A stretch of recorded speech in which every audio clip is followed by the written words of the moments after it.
Haqiqiy xotirlar haqiqiy dunyoni namoyon qiladi. Hurmatli televizor ko'ruvchilar, yaxshimisizlar? Haqiqiy xotirlar programmamizni ko'rishinglarni qarshi olamiz. Men riyosatchi Qayyum Muhammad. 19 asrning oxiri, 20 asrning beshida Shinjang g'arb arxeologiya sohasi mastona bo'lgan intayin sirliq zimin bo'lib, bu yana o'zgacha jug'rofiylik muhiti va odamiyat ahvoli g'arb ekspeditsiyachilarini nafsoniyatchi qilib o'tgan. 100 yil ilgirki ekspeditsiya xotirasi nomli chatma film ayni yillari Shinjongga kelgan g'arb olimlari va ekspeditsiyachilarning xotirasiga asosan ishlangan. Bugungi programmamizda shvetsiyalik olim Gunnar Yaringning bayonlari bo'yicha oldingi asrning 5-dagi Qashqarga qaytib boraylik. Yarın shuncha yillardan keyin Qashqar bozoridagi kunlarni aslab nihoyat aniq suratlab berdi. Va siz Qashqarda bo'lsangizlar, bozor har vaqt yoningizda deb qaraydi. O yerda baho talashish do'stlashishning shakli. Jidallashish shu vaqtning o'zida dardini chiqarib olganlik bo'lib, hammasi ochiq oshkor bo'ladi. Bozor faqat ilm setim bozorlar emas, uning ma'nosi mo'l. Uyg'ur maqol tamsillarida atang bozor, anang bozor deydigan gap bor. Bu qadimiy Qashqarning dunyodagi eng mukammal kartinasi. Qashqar ayg'anda bozor aylanish intayin qiziqarli. Bo'libmi Ramazon oylarida shundoq. Gugum tushishi bilan ro'za tutuvchilar iftorlik qiladi. Siz bu chaqda uylardan chiqayotgan musiqa ovozini anglaysiz. Ehtimol dutorning ovozi bo'lishi mumkin. Doim yana naqshiga tankash qilinadi. Dutor chelinishi bilan naqshi aytiladi. Bu Ramazon oyining kayfiyatiga bak mos keladi. Kech soat 9 da 2 top ovozini anglaysiz. Bu shahar qo'qini etish signali. Shu yillarda Qashqar shahri 10 metrcha egizlikdagi puxta shahar sepili bilan qo'rshalgan edi. Sepil dangalning orasiga loy qo'yib yasalgan. Sepilning usti nihoyat keng. Ikki choqliq ot arvasi mangalaydi. Sirt bilan bo'lgan qatnash g'oyat zo'r 4 shahar qo'q orqali olib beriladi. Shahar qo'q kechda itilib, saharda ichiladi.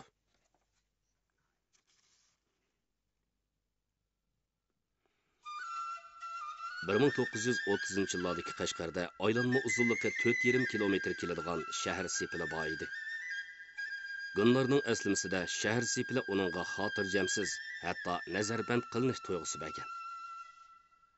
Bu sepilni selishdagi maqsadining qamal qilish uchun emas, balki sepil ichidagi ahillarni qo'g'dash uchun ekanligini bilgandan keyin yana inkos qaytirdi. Qo'g'dashning hojati yo'q. Men bu xil qo'g'dashga muhtoj emas deb qaraydi.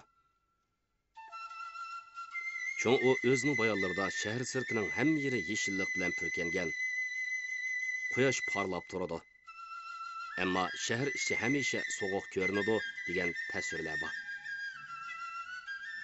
Shu yillarda shahar sepilida 4 qo'q bor bo'lib, ular O'rda oldi darvoza, Qarqa darvoza, So darvoza va To'qqizoq darvozasidan iborat. Sepil sirti O'rda oldi deyiladi. Tuman daryosi bilan Qizil daryo Sepil sirtidan eqib o'tadi. Daryo qirg'og'ida turib shaharga qarasangiz, egizlik qurilgan ko'ni shahar bo'shliqdagi shaharda ko'rinadi. Sepil tarixga agishib yo'qolgan. Ko'ni shaharning atrofida darvoza nomidagi ko'chalar bor.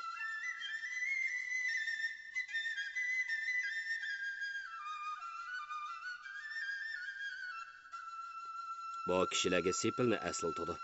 Bugungacha saqlanib qolgan ko'ni shahar yillarning yaldamisi edi. Imoratlar to'prangda, xalta ko'chalar tor. Ham ularni bo'ylab borsak xuddi vaqtning chekiga yetgandek bo'lamiz.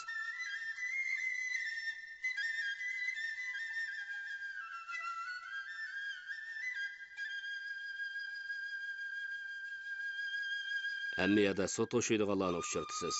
Dumbisiga qapoq yoki soğuğa su qaçlab yudivagan bo'lib nihoyat ig'ir.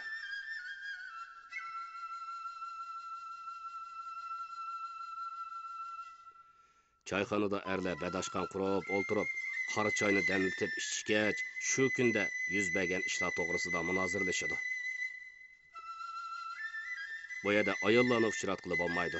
Ularning bordigan yeri boshqa. Ular jamoat so'rinlariga bormaydi.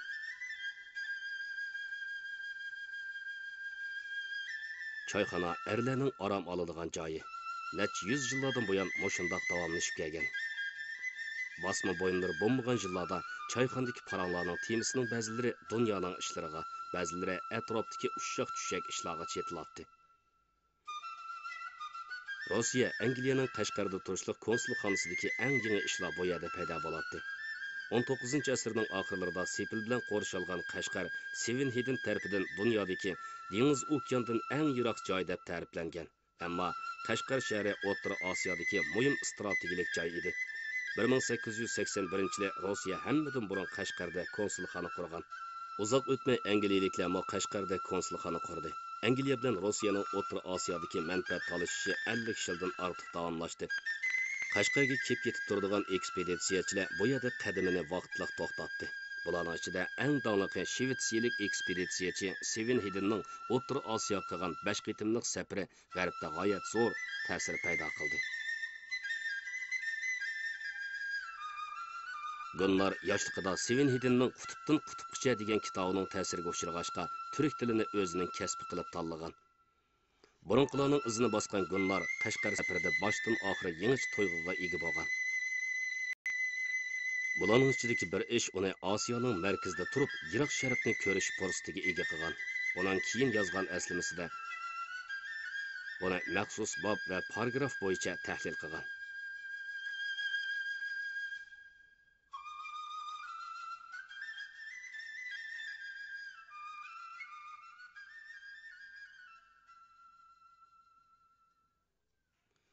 Sahna o'rinlashtirilishi nihoyat oddiy, ammo hammasi tayyor.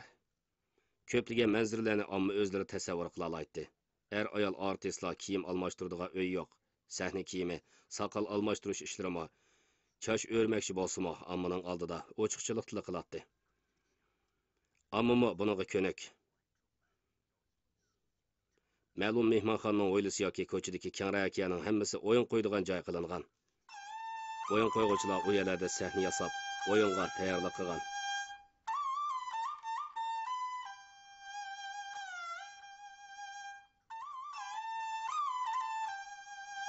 Bu Anchodagi Qashqarning janubidagi Xanzu shahrisida doim ko'zga cheliqadigan manzara.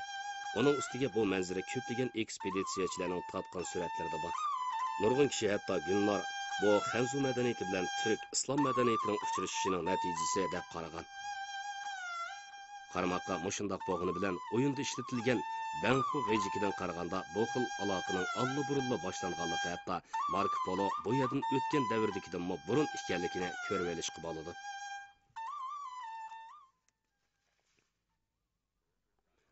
O'rta Osiyo cho'lligining g'arbidan sharqigacha ta'sir ko'rsatgan bu sozdan jo'shqinlik tarilatdi. Shuncha yillar o'tgan bo'lsa-mo, Gunnarning esida aniq qolgani shuki, sahna ostida o'ltirgan tomoshabinlarning ko'pinchisi Uyg'ur ommasi bo'lib, ularning ko'p qismi Uyg'urlar ichidagi tuvan qatlamga tava kishilar edi.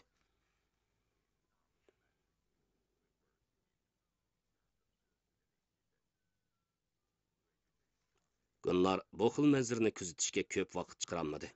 O faqat Qashqardagi mezgilda ko'rganlarini ixcham qilib yezib chiqdi. Amaliyotda bu xil hodisa Qashqarda umumyuzlik mavjud bo'lib, bu dal uning Qashqarda o'g'inish, ko'zdan kechirish jarayonida g'arbdan kelib Qashqarda bir qitim uchrashqiniga o'xshaydi. Yarın shuncha yillardan keyin Qashqar bozoridagi kunlarni aslab, nihoyat aniq suratlab berdi. O siz Qashqarda bo'lsangizlar, bozor har vaqt yeringizda deb qaraydi. U yerda baho talashish do'stlashishning shakli. Jidallashish shu vaqtning o'zida dardini chiqarib olganlik bo'lib, hammasi ochiq oshkora bo'ladi. Bozor faqat ilm-setim bozorlar emas, uning ma'nosi mo'l. Uyg'ur maqol tamsillarida otang bozor, onang bozor deydigan gap bor. Bu qadimiy shaharning dunyodagi eng mukammal kartinasi. Gunnar amalsiz turganda bir muhim shaxs paydo bo'ldi. O nihoyat vaqtida paydo bo'lib, Gunnarning Qashqardagi muhim tekshirish vazifasini hal qilishib berdi. Gunnar aslimisida bu kishiga maxsus bob ajratdi.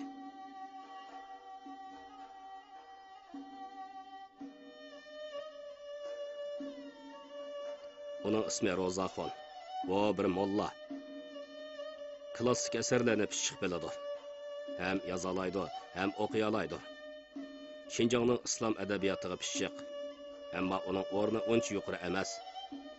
Haqiqiy yaxshi tarbiya ko'rgan mollalarlar o'zlarini damolla deb ataydi. Ro'zaxon noit tezla mening nimaga eng qiziqadiganimni bilib oldi. Shunga qo'l yozma, asori atiqalarim ko'payishga boshladi.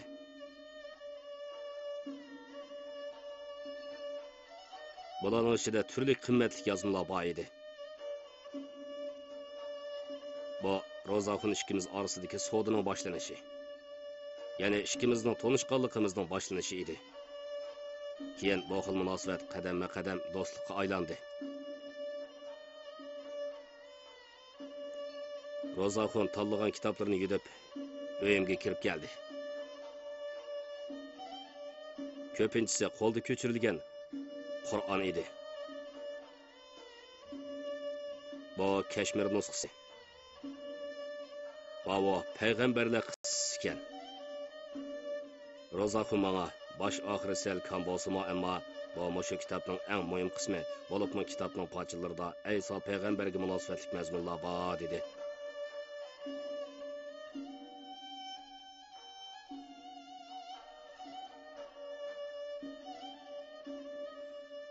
Ro'zaxon o'z ip kelgan qo'l yozmaning qimmatini biladi. Bu chiroyimga qaraganicha kitobga baho qo'ydi. Uzunga so'zilgan baho talish jarayonida mening Uyg'ur tili saviyam bora-bora o'sdi.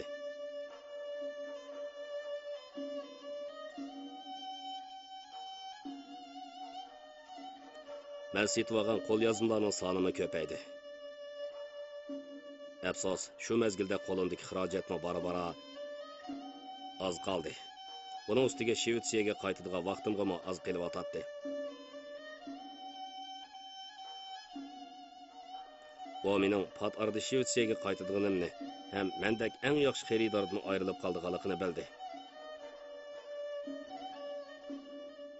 Ro'zaxon qo'l yozmaning bahosini azroqli o'stirdi, ham qo'l yozmaning sonini uzluksiz ko'paytirishga boshladi.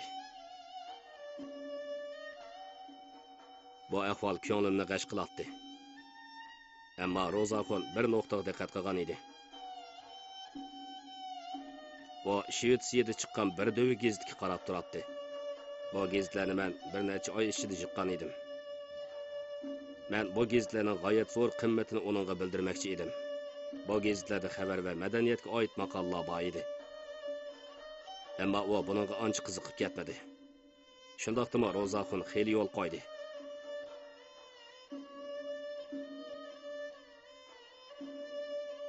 Men kitobga erishdim, ammo u Shvetsiyaning janubiy qismidan chiqqan gazetga ega bo'ldi. Har ikkimiz bu savdodan rozi bo'ldik. Keyin men Ro'zaxonning Shvetsiyada chiqadigan gazetni nima uchun yaxshi ko'rdiganligining sababini tushundim. Aslida u bu gazetlarni Qashqardagi tikuvchilarga setib berdi ekan. Tikuvchilar gazetni choponning astirning ichiga elib tikidi ekan. Bundaq choponni qumliqda kelganda kuchlik bo'rondami hech nima bo'lmaydi ekan. Bu Günlar bilan kitob savdogari Ro'zaxon o'tirisida bo'lib o'tgan hikoya. Günlar qo'l yozma kitoblarga erishgan. Buningdan Qashqarliklarning do'st tutish usulini ko'rib olaymiz. Ular odamlarning berish kelish qilish prinsipi va aql farosatini cho'nqir tushungachga qarshi tarafning hurmatiga sazovor bo'lgan. Bu qadimiy Ipak yo'lida ming yillar mobaynida yo'qolib ketmagan bir xil insoniy fazilat.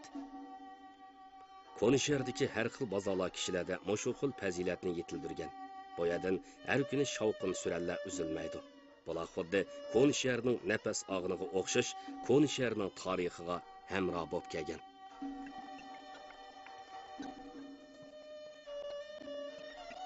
Qashqarning ming yillardan buyon davomlashib kelgan turmush shakliga qaraydigan bo'lsak, bu yerning sharq bilan g'arb madaniyati almashadigan to'rt ko'cha eg'izi bo'lganligini ko'rib olaymiz. Shunga 100 yildan buyon Qashqarda sepil yo'qolgan bo'lsa-mu, shahar yanada mavjud bo'lib turgan. Koni shaharda hech qanday narsa o'zgarib qolmagan.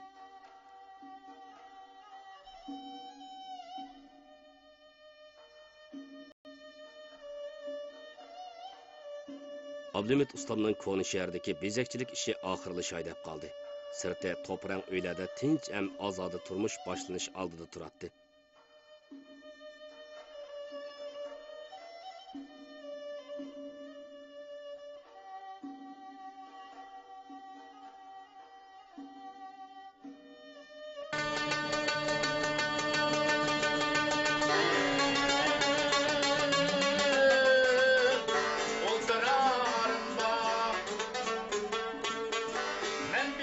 12 muqamdan boshlab Uyg'urlar naqshi musiqining mukammal bir tarısini titratdi. O tara əvrişim hem asan üzülməydi. Adam bu dünyadan kessimi naqshi ovozi mangu saqlanib qoladi. Qadimqi naqshi ovoz ichida yurtning illiqligini his qilib bo'ladi. Odamlar o'rtasidagi orliqmo yo'qolib, xuddi Koni shahridagi binolar o'zaro yo'linib issig'andek, ham uzoqdan uzoq ko'nglini izhor qilayotgandek qiladi. Har bir odam bu yerda yurtining shevisini, ajdodlarining va boshqa yurtning shevisini anglay oladi.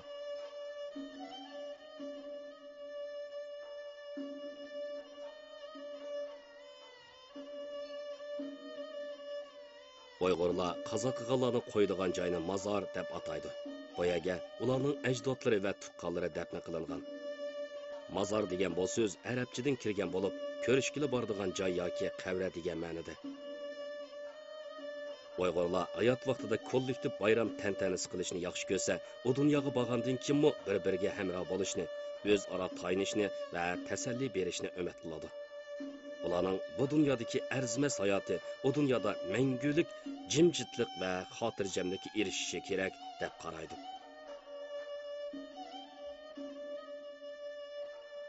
O'limni tushunmay turib, hayotlikning qadriga qandoq yetkili bo'lsin. Uyg'urlar mazarda duo tilovat qiladi. Ikki dunyo o'rtasidagi aloqa va dialog boshlanib, hayot odam bilan o'lib ketgan odam xuddi yanada bir uyda turayotgan qarindoshlardek bo'ladi. O'lib ketgan odamning sukutimi bir xil izhor qilish usuli hisoblanadi. Gunlar Uyg'urlarning e'tiqodining manbasini tepish uchun Qashqardagi mozorga berib tavob qilmoqchi bo'ldi.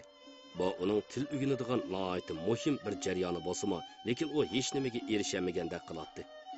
Gunlarning aslimisida mundaq bayonlar bor. O mozordan qaytib kelgandan keyin kezik bo'lib hayotidan ayrilg'ili tas qoldi va top-to'g'ri bir oy ho'shini bilmay yotdi. Shivitchilik din taqatquvchining ko'ng qo'yib holdan xabar ilishi bilan kesili yengli saqagan Stayin eng oxirgi bir oqshimi nihoyat xotirjam uxladi. Uyquliqda o Koni shahridagi itlarning g'avshigan ovozini anglab yotdi. Bu ovoz xuddi uzun kechidagi muzikadek anglanatdi. Tang yoridi, keyindilla eshakning g'angirgan ovozi anglandi. Yana birdamdan keyin muzika ovozi anglanib, naqshi ovoz bilan navbatlashib anglanishga boshladi. Qashqar shahri uyg'ondi.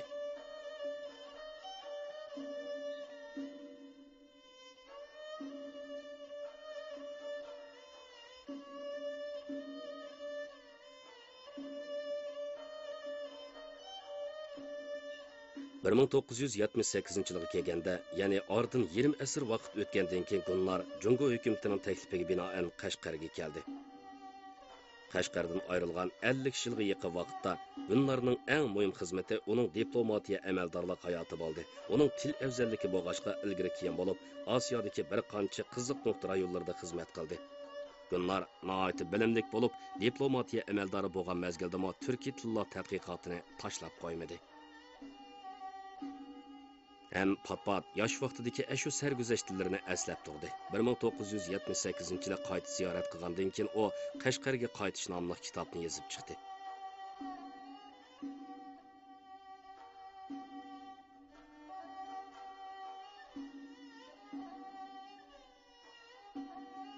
Yüz yil o'tdi. Uzun yillardan buyon Koni shahar nurg'un narsalarni o'z qo'yniga oldi. Bir xil ko'rinish ichida vaqt to'xtab qolgandek qiladi. Yana bir ko'rinishni almashtirganda olamshumul o'zgarishlar yuz berdi.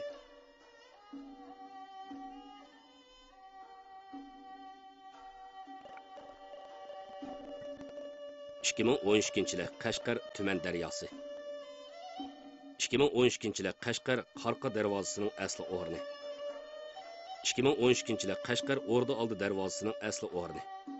2012-yil Qashqar suv darvozasining asli o'rni. 2012-yil Qashqar To'qqizot darvozasining asli o'rni.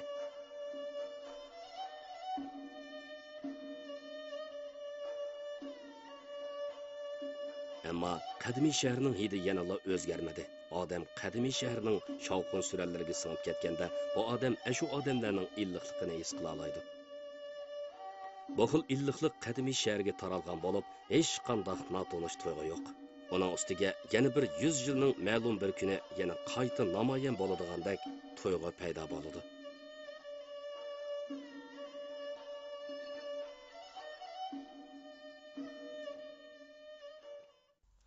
Qadimiy shaharning shovqin suralari va ovotligi gugum ichida tarab ketdi. Kishilar yana kutishga boshladi. Anshu qadimiy shahar bilan yana bir qatim ko'rishganga o'xshash anshu kunni kutishga boshladi. Haqiqiy xotirlar haqiqiy dunyoni namoyon qiladi. Hurmatli televizor ko'ruvchilar, programmamizni ko'rganingizga rahmat. Kelarki san programmamizni ko'rishaylik. Xayr xo'sh.